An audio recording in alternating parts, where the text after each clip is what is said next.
Gloria in excelsis Deo. Hi, I'm Father Joseph Mercier with the Capuchin Franciscans.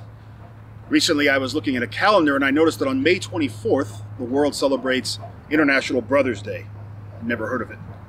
But it's a great time for us as Capuchin Franciscans to reflect on the gift of our own brotherhood. As far as we know, Francis of Assisi was an only child.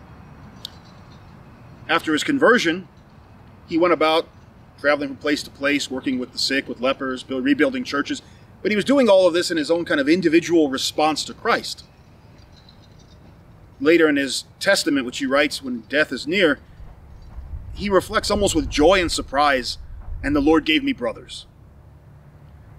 Francis came to realize that this fraternal life, this brotherhood, was integral to the living out of the gospel. And we see this too. When Jesus sends out his disciples, he never sends them out by themselves. He sends them out two by two. And he says, "Wherever two or three are gathered in my name, I stand in the midst of them." And so where the brotherhood goes, that communion of faith, they make present the church. And Francis, he began to understand this too, and he understood the gift of brotherhood. When he begins his rule for the friars, he says, the rule of the friars minor is this: to observe the holy gospel of our Lord Jesus Christ. And that phrase, friars minor, it's translated as lesser brothers or little brothers. And so, in our relationship with one another, if any of you have little brothers or you were a little brother, you know that your older brother, your older sister, they always have more power than you. They have more knowledge than you. And you never feel superior to them because they let you know you're not.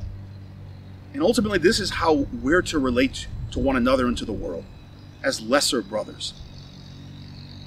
In future videos, we're going to be looking and talking more about this, about our fraternal life as it's lived out in our community, our gift of brotherhood as it's lived out among those who support our way of life, our benefactors, and especially in relationship to those we serve. And so we hope you'll like and subscribe and continue to watch. Thanks again.